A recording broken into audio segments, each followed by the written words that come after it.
Has anyone ever got you to change your mind on a big issue? How did they do it? I actually think we need more woke. Woke means being alert and alive to injustice in the world. And I am determined to regain and re-win the battle for what has become abused as woke.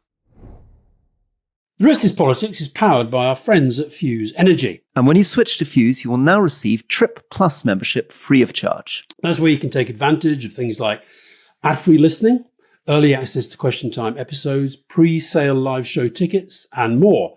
All you got to do is go to getfuse.com/politics, use the referral code politics when signing up. We will be providing many more offers for members, which I think can be great, including interviews for members only and questions for members only, which I hope you'll enjoy.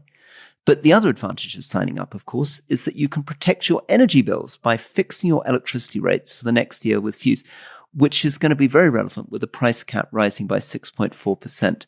Fuse's new fixed tariffs undercut the April price cap by over £100, with almost £150 of savings for a typical customer on the 18-month tariff. By fixing your electricity rate, you can lock in your price today and protect yourself from any rises over the next year. And as you know, here at Trip, we love the whole green agenda. Fuse is a green electricity supplier generating power from their own solar and wind farms, and they invest 100% of profits into building more renewable energy. So download it now, use the referral code politics after signing up. Visit getfuse.com/politics for the terms and conditions and to learn more.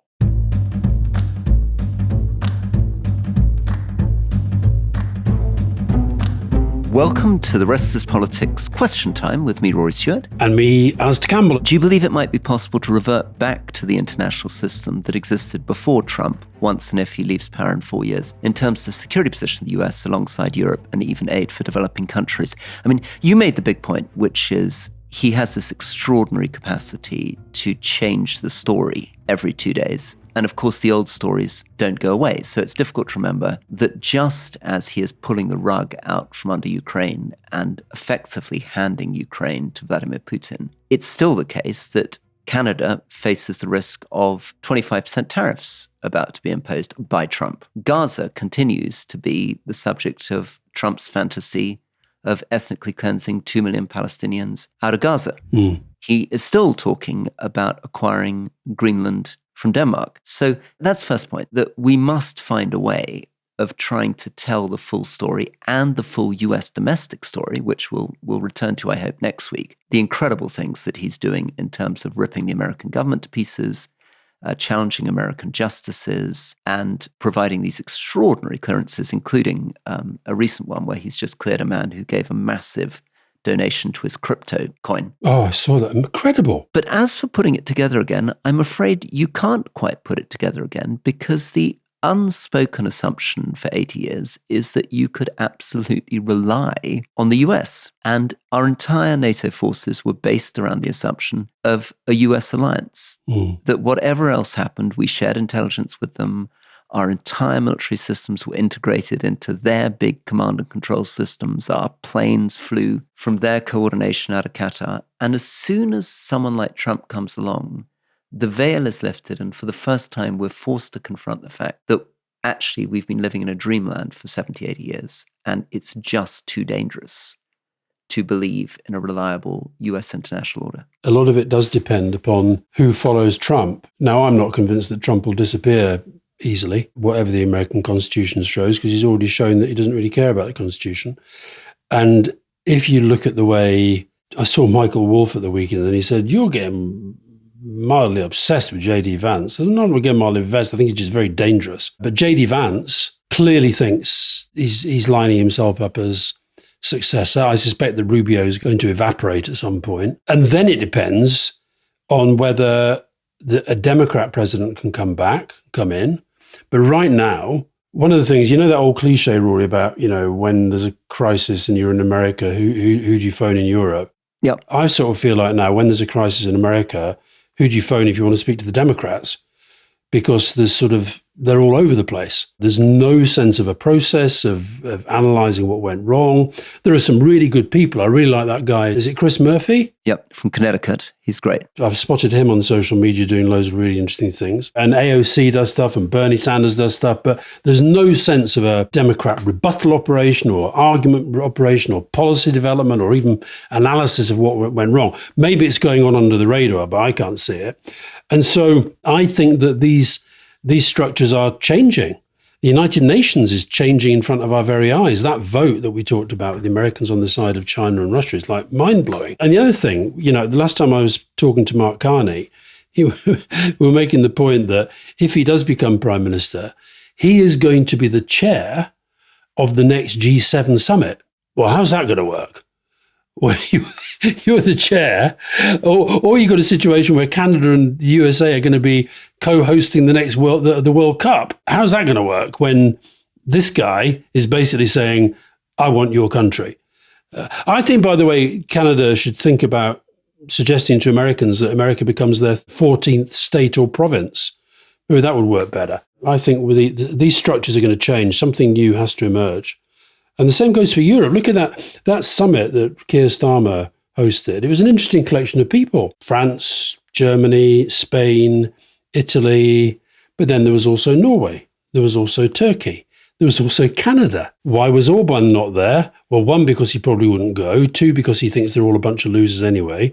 But most importantly, because he's totally not on their agenda when it comes to Ukraine. So therefore, the European Union itself becomes less powerful, less homogenous, less united, because of his presence. Yeah. So new structures are going to emerge. Yes, I mean, we've had a number of questions about whether this is not the chance. It's Keith Faceweasel.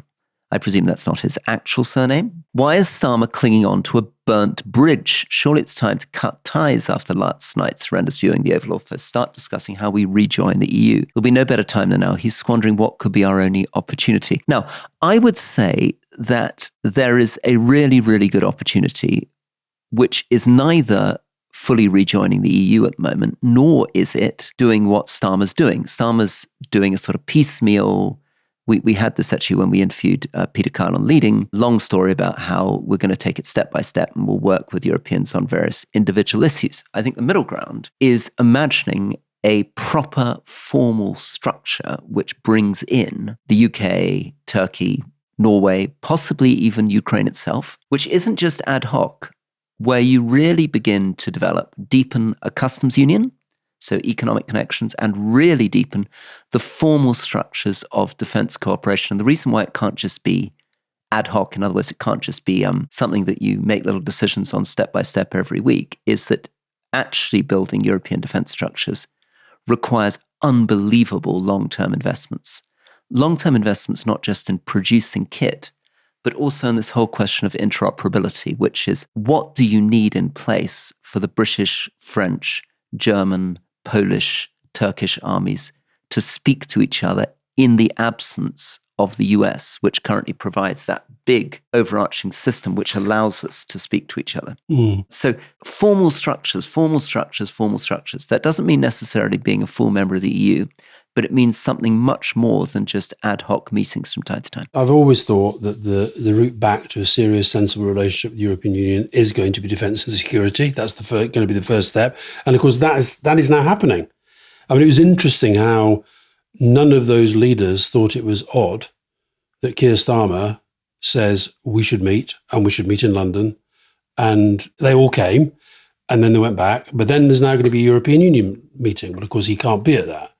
But eventually, I think there'll be some separate European defence structure will emerge, and the sooner the better. Right. Here's my Alison Burgess question. Is the lack of opposition party leadership inherent within the US political system the main reason why the Dems don't land any punches on a clearly dysfunctional government? Even within the struggling Badenoch, there's at least some sort of coordination to opposition in the UK.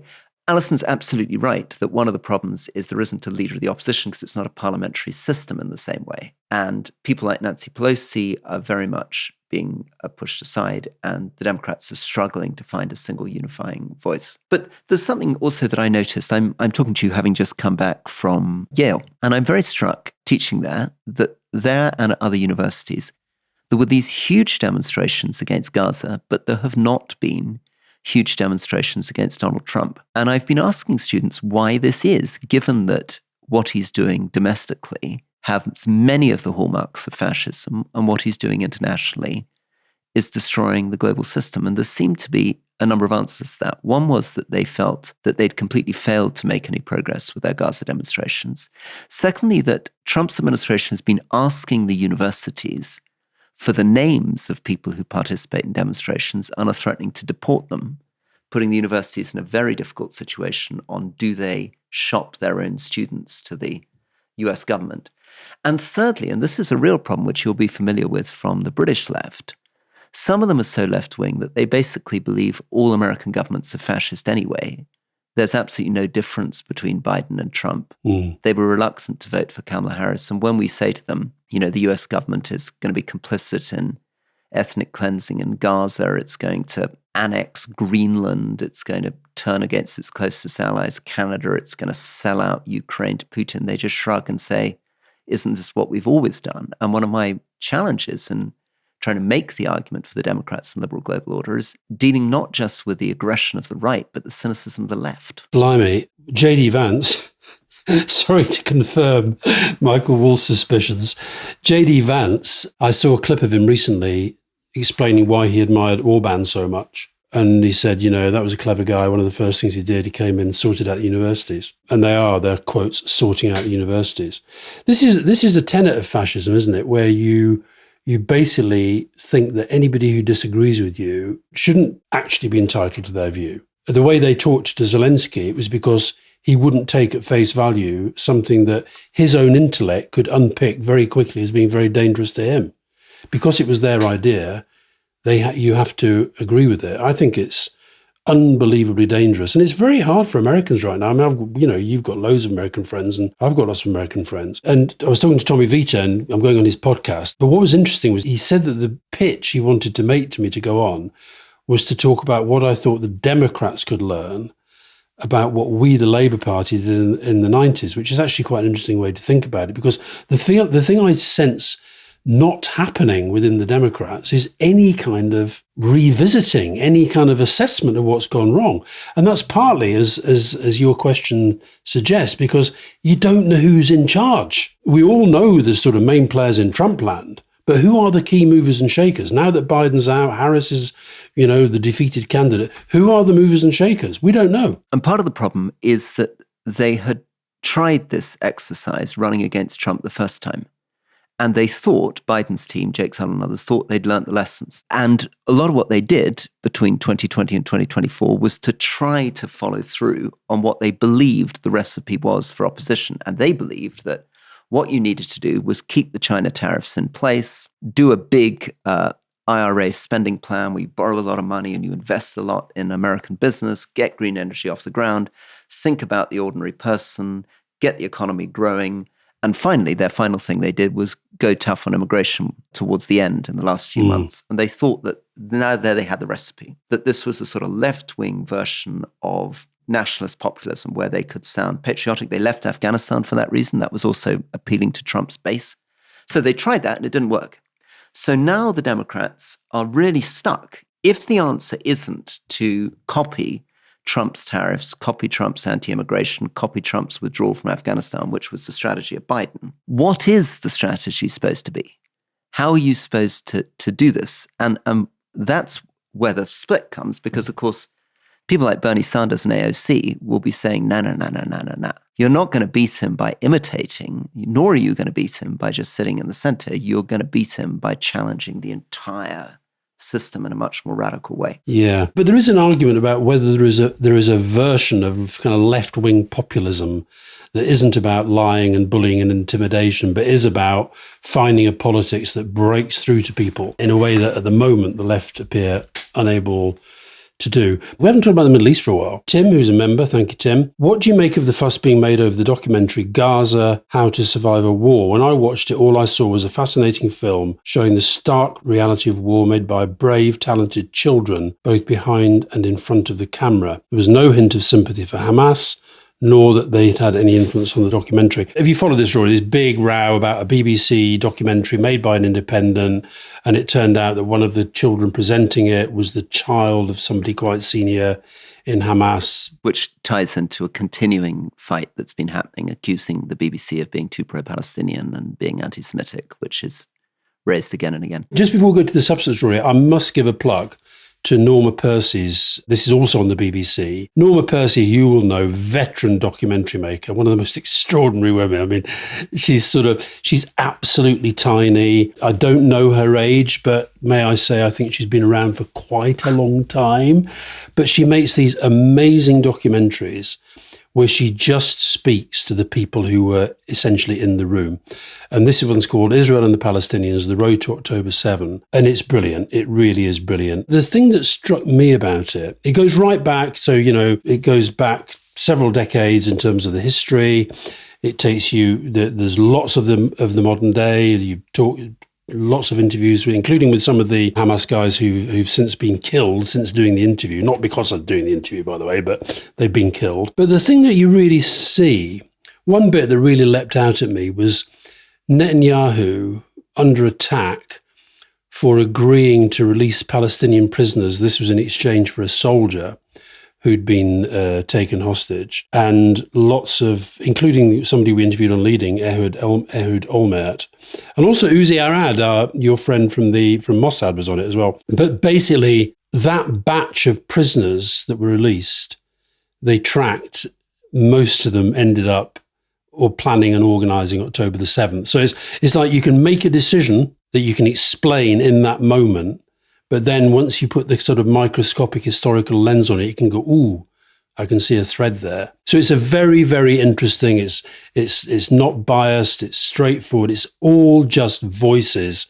of people who were in the room. Amazing interviews. On documentaries, before we just come back to the Middle East for a final section, a huge recommendation, given the BBC gets beaten up all the time, there's a really, really good documentary on Zelensky called The Zelensky Story. So what about the substance of this, Rory? The substance, yes. So Judy, who's a member from Hove, why do the analyses you provide in the Middle East often refer to the current crisis as starting on October 7th and omit the ongoing atrocities in the West Bank? Well, look, we've done a lot of explainers going back in history and getting into the story of the creation state of Israel, the Nakba, which is the displacement of hundreds of thousands of Palestinians. And we've talked about the rise of Netanyahu quite a lot. We can do more on that, and we may actually do a members episode getting into that again. But just to remind people where we are, because we've been so distracted by Ukraine and Trump and Canadian elections and Australian elections in Britain, that attention has gone off the Middle East. The big story, of course, at the center of all this is Trump announcing that his plan is to remove the entire population of Gaza, 2 million people, push them into Jordan and Egypt. He seems to be very, very keen on other countries taking refugees. He's not very keen on taking refugees himself in the United States. He's not volunteering to put them up in the US. And then he's going to build this Riviera, and he's made it clear in subsequent statements that the Palestinians will not be coming back. So this is full ethnic cleansing and this development in Gaza. This, of course, has given incredible cover to the right wing and to the more extremist elements in Israel who have talked openly about ethnic cleansing and getting rid of Palestinians, but who've been held in check by the long-standing US position of a two-state solution. In other words, there should be a Palestinian state as well as an Israeli state. And here we have Trump and Trump's ambassador designate saying clearly he doesn't recognize any form of Palestine. And that then, of course, goes to the members' question, which is what's happening on the West Bank. So while the conflict continues on and off in Gaza, and at the moment there is a fragile ceasefire while there is a strong disagreement about hostage return. So while that continues, and I'm afraid bottom line on Gaza is that now that Trump has checked out, it is extremely unlikely that there's going to be any serious plan to reconstruct Gaza or bring peace to Gaza, because that relied a lot on the US convincing Saudi, UAE, Egypt, Jordan to get involved. And what he's just done is alienate them all and duck out of that whole thing. Anyway, while that's going on the West Bank, which is obviously that whole part of Palestinian territory around Ramallah, around Nablus, around Hebron, which is the core of the Palestinian state, along with Gaza, and which has been intruded on endlessly since 1967 by Israeli settlements. So there are now hundreds of thousands of Israeli settlements. And those settlements are surrounded by fences, and that divides that territory up into these tiny little fenced communities with checkpoints, making it very difficult for Palestinians to move in and out. Under the cover of Gaza, right-wing settler movements spearheaded by Smotrich, who is himself not just a finance minister, but an open settler, have been driving to expand those settlements, take more Palestinian territory, and for the first time, rolling Israeli tanks into places that they haven't been for well over a decade, and undermining the Palestinian Authority. I think yet again, using the opportunity of Trump to try to fulfill Smotrich's dream, which is a dream that the whole, in his words, historic state of Israel, by which he means everything on the West Bank, right up to the Jordan River, becomes part of Israel, and that any Palestinians left there either succumb to Israeli rule without a vote, or are expelled, or if they attempt to resist, are killed. Now, that's still not formal Israeli government policy, but it's definitely what's coming from the right, and it's definitely what Netanyahu has been enabling and Trump has made more plausible than it would have been 50 days ago. Yeah, and to go back to the documentary series, I've only watched the first two, I haven't watched the third yet, but it fits with the overall narrative. The issue of settlements and the attempts that, I'd forgotten that Ariel Sharon actually was, he really did try to, I think, make a difference on the settlement front. But Netanyahu then, I mean, the way that Netanyahu's not interviewed for the programme, but the way that he weaves in and out of the story, and he is such a survivor, as we've said many, many, many times before. And just to go back to what we talked about in the main podcast about Trump, and of course, when this ceasefire was first brokered, Trump was very, very quick to say, this has only happened because I've won the election and this wouldn't happen without me and blah, blah, blah. Since when he seems to have gone, I don't know what's going on behind the scenes, but he sort of seems to have lost interest, because the truth is the first 6-week phase ended last weekend. The second round negotiations, which are meant to be about the release of all the hostages, withdrawal of troops from Gaza, they opened in Egypt on Friday. Israeli delegation left same day. So there is clearly a real problem here, but is there the sort of will to get over it? This goes back to the point you were making, that we've sort of been distracted. I mean, I'm sure the Australians and Canadians are pleased with your assessment that we've been very focused in Britain on Australia and Canada. I'm not sure we have.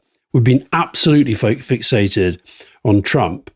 And the truth is, I think the media around the world, maybe us included, have to understand that part of Trump's strategy is to absorb attention all the time. And as things stand, Trump could literally fart in the bath and tweet out about it, and it would be breaking news. And I think there is a danger that we take our eye off other very, very important issues. And this is absolutely is one of them. So thank you to the many people who actually asked us, reminded us that we haven't talked that much about the Middle East in recent weeks. Yeah, talking about documentaries, highly recommend, if you haven't seen it yet, the extraordinary 2012 documentary Gatekeepers, which interviews 6 former heads of Shin Bet, the internal security service, which is a reminder of the fact that often the national security professionals, the generals, the intelligence chiefs, are more liberal, more open to a two-state solution than many of the politicians. And it is a reminder that there is a different Israeli voice out there, which is being suppressed under Smotrich and Netanyahu, of people saying the only way of guaranteeing long-term security is in the end a two-state solution, because a one-state solution is a recipe for long-term horror. Yeah, there's one bit in this film where George W. Bush is standing alongside Mahmoud Abbas, Palestinian leader, outside the White House. And he delivers this. And just remember what most British people thought of George Bush at the time, right? Not very much. I, as you know, always kind of liked him and found him a lot more impressive than most Brits did. But he does this speech, and I was watching it with Fiona, and I said, oh my God, there's not a single word of that Trump would say today.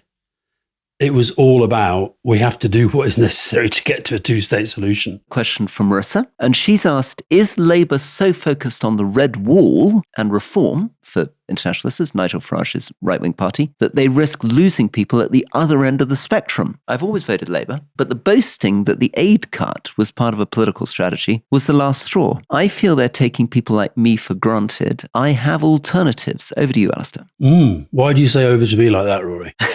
Did you see, I sent you some polling. Yeah. Done by More in Common in conjunction with the University College of London. Really, really interesting polling. And we can share it again for members on our newsletter. But what it's showing is that Labour has been hemorrhaging votes to both the left and the right.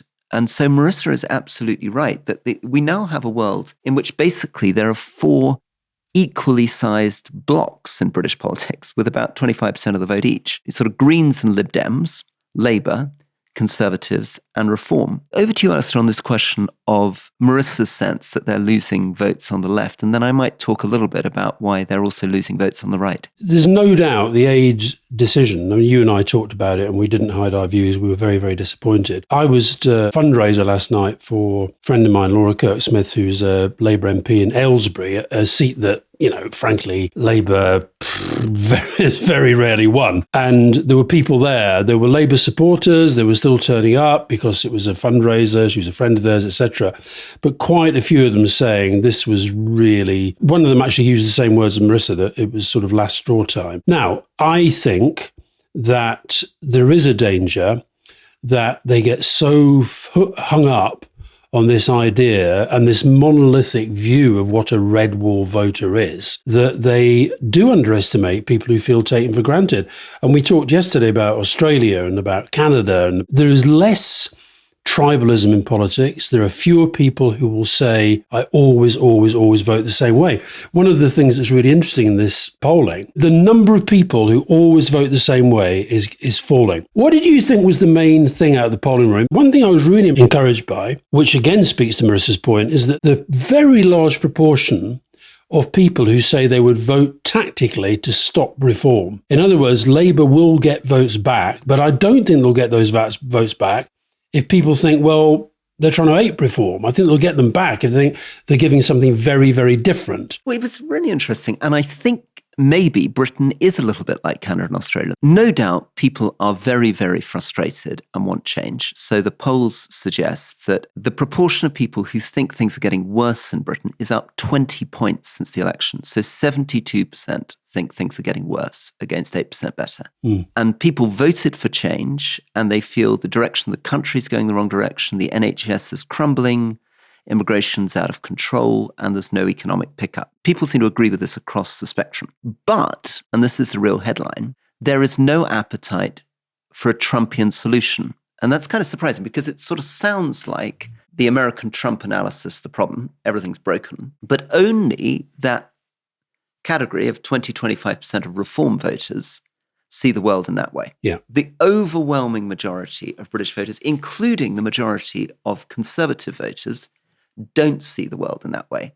They really want change. They think the government's being much too slow, but they think the way to change it is in an orderly process. And most astonishing in this poll, I actually was surprised by this, even as somebody who used to be a politician, asked whether government should change things carefully, even if they move more slowly by doing so. The vast majority of the public voted for that. So they'd accept more careful but slower change. And also the majority of public think that rules and regulations are important. So there's not a kind of appetite for a crazy disruptor, but boy, is there demand for change and speed. And a final thing over to you on this. What would you have thought, without looking at this poll, if you were to ask the general public why things were moving too slowly? Do you think they would say it was because there wasn't enough money, or because there were too many rules and regulations, or because people were inefficient and corrupt, or because there was just poor leadership? What do you think the public's basic assumption would be about why politicians aren't sorting stuff out? I think they would say that it was about the quality of the politicians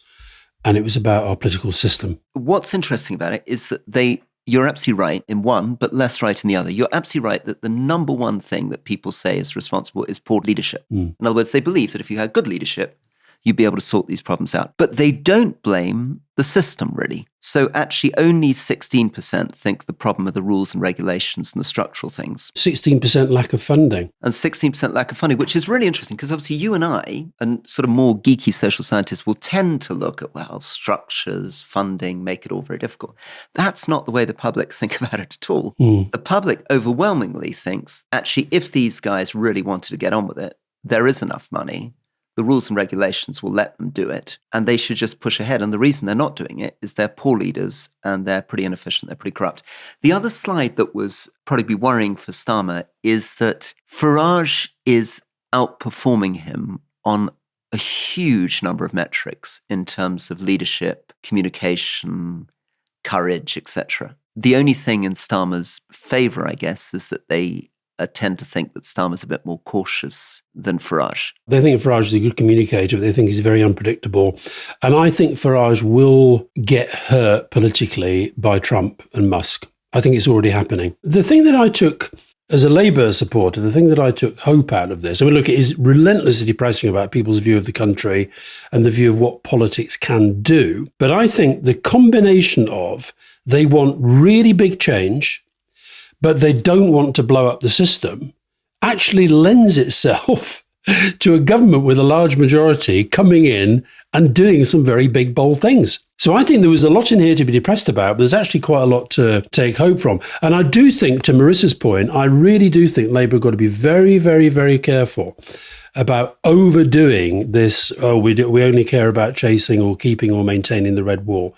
It's so much more complicated than that. So according to this polling, a swing of just 1.5 points from Labour to Lib Dem would make the Tories get 200 seats. Wow. How does that work, though? Hold on. Where are they winning those? I don't understand that. Well, I think the point would be that that swing to the Lib Dems would be enough to allow the Tories to just whip through in a key number of constituencies, so maybe 70, 80 constituencies, which Labour took from the Tories. By the vote going from Labour back to the Lib Dems, it would split the vote, Labour, Lib Dem, and the Tories would come through the middle. Of those who voted Labour at the last election and who have now say they would be less likely to vote Labour, which is something around 30%, how does that percentage break down in terms of where they say they might take their votes? The biggest element in this is people like me, I guess, who were traditional Conservative voters who voted Labour, are now switching away from Labour again. Back to Tories. And that's why Kemi Badenoch, I think, should be, and she's not managing to do this, and I'd like to get into this a bit, should in fact be understanding that a huge bit of her electoral strategy is winning over the centre, not trying to outcompete reform on the right. And the way to do it, I think, on the basis of this poll, is to say, we are just more sensible and effective in delivering change. Here's our vision for AI. Here's our vision for public services. Here's our vision for immigration. Here's our vision for the economy. And present yourself as traditional conservatives, traditional centrist conservatives, is much more likely to work than being a parody of Trump, which has gone horribly wrong for Poilievre in Canada. Okay, I'll give you the actual answer. So 7 in 10 Labour 2024 voters would definitely vote Labour again tomorrow. Of those who say they're less likely to, 9% Liberal Democrat, 9% Reform, 8% Conservative, 3% Green. It is a leakage, as it were, in both directions. That is what Labour has to worry about. I think some of those people would be unlikely ever to vote Labour. I think the ones that are actually most easy to win back are the ones towards the left rather than the ones toward the right. That's my view. What would be, this is a very cheeky question for you, because obviously you're on the Labour side of this, but what would be your advice to Kemi Badenoch on how to do Prime Minister's questions? What's she doing less well and what should she be trying to improve? There is definitely an issue about her going in there with set questions and not being very quick on her feet. 2 or 3 times now, she has asked a question. Keira's essentially answered the question, and then Kemi Badenoch has come back and said, you didn't answer the question. You've got to be quick on your feet. I think sometimes this goes back to what we talked to Frans Timmermans about on leading. I was amazed about how closely he followed our politics, but he basically said, why does that new leader of the Conservative Party keep doing all this culture war stuff? Nobody cares when the world is in the mess that it's in. So I think she would be much better to be using Prime Minister's questions for bigger strategic points. I always felt with Prime Minister's questions when we were in opposition, I always used to say Prime Minister's questions was a strategic anvil.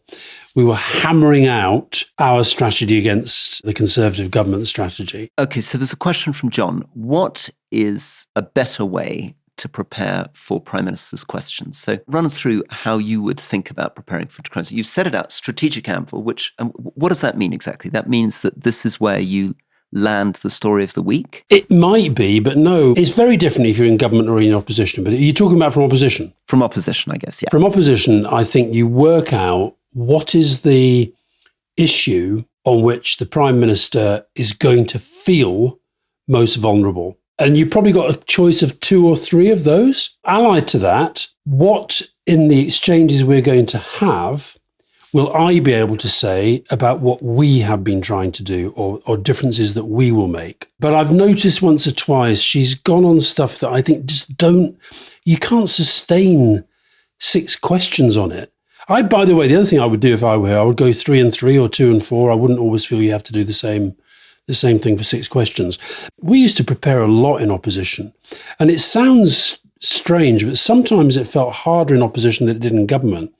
Because in government, you do have much more that you are able to say, and you get into a rhythm. And I do think Keir Starmer's getting into pretty good rhythm at Prime Minister's questions. I think he's much better than when it started. I think she needs to be more serious about the issues, a little bit more variety, probably worry less about the news, I think. I think she's sort of trying too hard to land the clip that gets on the news. I just think that thinking is kind of very yesterday. Very good. Okay. Here's a great question, Rory. Amy Taylor, has anyone ever got you to change your mind on a big issue? How did they do it? I've got a couple, but I'm going to go you first. I have changed minds on big issue. I mean, sometimes, of course, my mind is changed by events, which is that I expect something to happen and then it doesn't happen. Mm-hmm. I guess it's really tough, isn't it?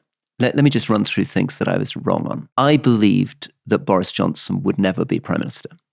What would it have taken to convince me that the British public would embrace Boris Johnson when I thought he was completely unsuitable? They elected him. They elected him, yeah. What would it take to really make me understand why young men would not just say they support Trump, but very unusually, in a way that they didn't in the previous 18, 20, 22 elections, turn out in large numbers for Trump in key places? I guess a lot of this is getting out on the ground, isn't it? And it's really difficult because, of course, you can never meet enough people to get anything more than an anecdotal feel. And the social scientists will always say, you can't put too much emphasis on that. Mm. But certainly with Afghanistan, what changed my mind more than anything else was 32 nights in Afghan village houses listening to Afghans talk about their government and religion. And by the end of that, those individual conversations completely convinced me that all the dreams of the technocrats and the international governments were pie in the sky, and Afghan communities wouldn't accept them. Anyway, over to you. There's a couple of things. One I've told you before, Johann Hari's book on drugs changed my mind about drugs. I was fully signed up to the war on drugs approach. And that book, I was probably halfway there. I think when we change our mind or we have our minds changed, I think we're sort of probably on the move and something comes along and sparks it. But Johann Hari's book definitely had a big impact on me and made me think about it in a different way. And I've stuck with that. And then I think the other big change of mind has actually been my daughter, Grace, and her friends. I think I was of the view that the women's liberation revolution that we grew up with, or that my generation grew up with, made more progress than it actually had. And I think Grace's generation has changed my mind on that. And that more broadly has taken me to a place. I know you think I've become more left-wing and Peter Carl thinks I've become wet, but I am determined to regain and re-win the battle for what has become abused as woke. I actually think we need more woke. We need more, because woke means being alert and alive to injustice in the world. And that is what's being driven out by this DEI hatred and all the rest of it. So I've become, as a result of Grace changing my mind on feminism and the need for more of it, I've become more passionate about fighting back on woke. You've got me thinking there. I mean, I definitely have had my mind changed by Shoshana on this. It happens all the time. It's not just her saying to me, this is the experience of being a woman in the workplace. This is the experience of being patronized by middle-aged men. It's going to events with her and then glimpsing through her eyes what it's like when some bloviating, pompous middle-aged man sits down and just lectures her and doesn't listen to a single word she says and kind of brushes her aside. And it makes her so angry. And I think feeling that and seeing that odd sense, which is partly, I guess, what a lot of these cultural wars is about, which is how do we deal with this fact that on the one hand, my challenge to you is how do you celebrate positive visions of masculinity? How do you make men feel they have a role in the world so they don't all go Andrew Tate and Trump on us? While at the same time recognizing that men unleashed can be unbelievably unbearable, pushy, self-important, pompous, aggressive. So would you say you become more of a fighter for women? I become more aware of the fact that me kind of swanking around and holding forth may not be quite as attractive as I imagined. And also, Grace very proudly tells me that she doesn't listen to our podcast, but no doubt her friends who do will tell her that I've mentioned this. But her response will probably be, well, when are you ever going to empty the dishwasher then? Anyway, listen, there's a really good question here, Rory. This is quite challenging for us. Doloroso, do you accept that al-Jilani is a mass murderer? Why did you treat him with such deference and respect? Don't you know that HTS al-Qaeda is and what it does? Are you unaware of the Turkish insurgents in Syria? Record of war crimes. What's it doing now in northeast Syria? I mean, I'm slightly surprised that Dolores is taking that view if they listened to the podcast, because we were very, very clear, particularly when we spent that 20 minutes, which I think is at the end in the YouTube version and is at the beginning in the audio version of the other way around, where we did say this guy was a member of al-Qaeda Iraq. Al-Qaeda Iraq was one of the most uniquely unpleasant terrorist organizations in the world. This was the organization of al-Zarqawi. This was the organization that chopped people's heads off on television and filmed it. This was the organization that gave birth to ISIS and everything that followed under Baghdadi in terms of the enslaving of Yazidi women, the killing of homosexuals, the brutal imposition of Sharia law. We discussed the fact that al-Qaeda in Syria, even when it broke away from Daesh, from ISIS, did suicide bombing. We discussed the fact that Jilani was very senior. He was the emir in Syria, and he would only have been sent to Syria because he was very senior within the al-Qaeda network. We discussed the fact that he pledged allegiance to Zawahiri, effectively to Osama bin Laden. And of course, Osama bin Laden and Zawahiri are the people who put together the 9/11 attacks. So I don't think we in any way concealed this. And I think the fundamental question that we are asking ourselves and trying to get to is, can someone change? The other thing I say to Dolorosa, I think we treated him with respect, but not deference. And also, we were very keen to do the interview. We didn't make any deals as to what we could or couldn't ask, as sometimes happens when some people interview others. We could have asked anything that we wanted. But I think the most interesting thing is a fact that he is now the leader of Syria. And the thing that was most interesting was how he went from where he was to where he now is. And most importantly, what he's going to do now and how he's going to do it. So I suspect, I don't know Doloroso, but I suspect you probably just think that we shouldn't ever talk to people like that. In fact, this also comes out in the Norma Percy documentary series, because George Mitchell, another of our leading, I counted half a dozen people in the series that we've interviewed on leading, but George Mitchell was making the direct comparison between the long time it took to get success in the Northern Ireland peace process with the seemingly never-ending time that it's taking to make similar progress in the Middle East. And if people decide they're never, ever, ever going to talk to people because they've done bad things in the past, where do we go? The other thing is, I am really proud of that interview we did with al-Jilani. We traveled in by land into Damascus. We were very persistent. We caught him for 2 hours after his first international trip between 10:30 and midnight. And it's been by far our most successful broadcast in Arabic into Middle Eastern audiences. We've had literally millions of people in the Middle East watching it.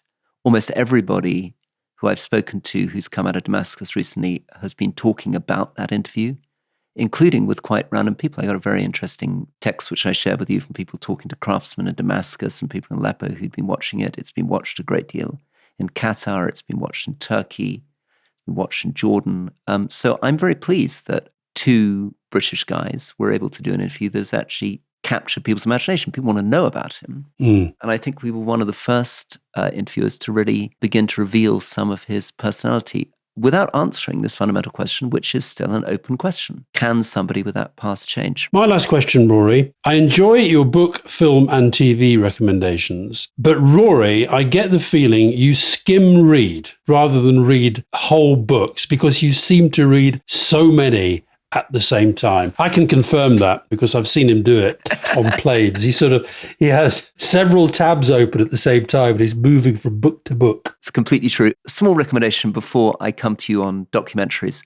A lovely, lovely piece by Michael Ignatieff, which he did on Substack on Zelensky and gratitude, which we'll put in the links. But in it, Michael, who we've interviewed on Leading, says that the difference between gratitude and groveling is gratitude has to be freely given. Gratitude is a mark of a free person. You choose to be thankful to someone. And the fact that Trump and Vance can't understand if you say to someone, I'm going to give you no security guarantees, and I'm going to take $500 billion, your minerals, and I'm going to call you a dictator, and I'd like you to say that you're grateful. As Michael says, Zelensky's refusal to express that form of gratitude was the sign that Zelensky understands freedom, and he's a free man. I also thought it was incredible that Zelensky does that meeting, gets absolutely beaten up by these sort of thugs, real sort of behind the bike shed school stuff. And he then gets on a plane,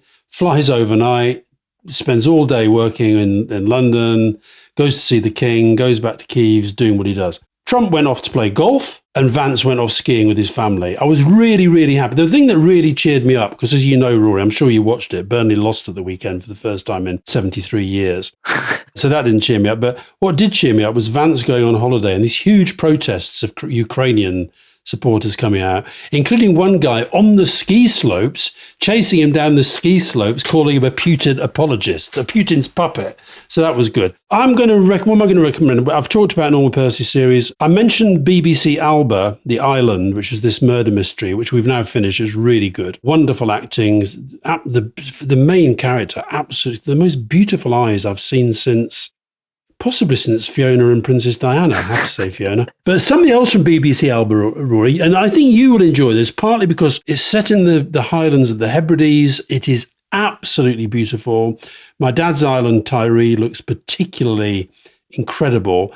But it's a documentary about a woman who's a forager, a woman called Lucy Cook, and she goes foraging. Okay, well, we'll definitely do that. And here's my slightly sort of less highbrow recommendation for you, is a Amazon series called Patriot. And the star of it is a CIA officer who smokes a lot of weed and sings really awkward folk songs. Is this David McCloskey?